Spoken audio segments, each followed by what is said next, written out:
Son grand retour sur grand écran ne se passe pas très exactement comme prévu.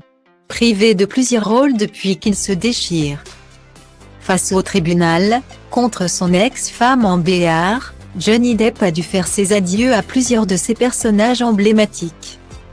Le comédien a été remplacé par Mads Mikkelsen dans la saga des Animaux Fantastiques. Il a également été privé du costume de Jack Sparrow du côté de Pirates des Caraïbes.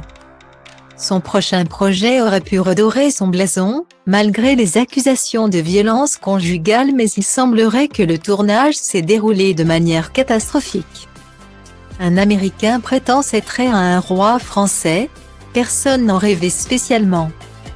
Mais Maïwenn l'a fait.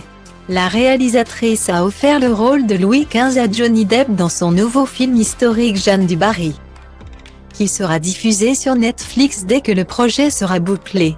La cinéaste aurait longtemps rêvé de tourner avec l'acteur. Avant de se rendre compte que les choses n'étaient pas si roses en sa compagnie. C'est ce qu'a affirmé le très bien informé Bernard Montiel, le 4 octobre 2022, dans l'émission Touche pas à mon poste. J'ai eu des échos et c'est très sérieux, a-t-il affirmé sur le plateau de C8. Alors, c'est un excellent acteur quand il vient sur le plateau. Sauf que parfois, l'équipe est prête à 6h du matin et personne ne vient. Alors après, Maïwenn, la réalisatrice, se fâche et le lendemain, c'est elle qui ne vient pas, tandis que Johnny Depp vient. C'est une folie.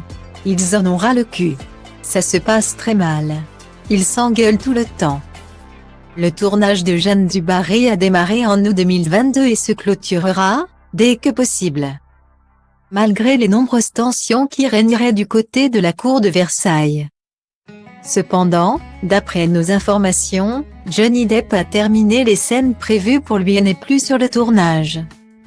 Il devrait néanmoins être tranquille pour son avenir proche, puisqu'il doit recevoir 8 millions de dollars de la part d'Amber Heard, à la suite du récent verdict de leur procès, et a signé un contrat très juteux avec Dior pour représenter, à nouveau, le parfum sauvage.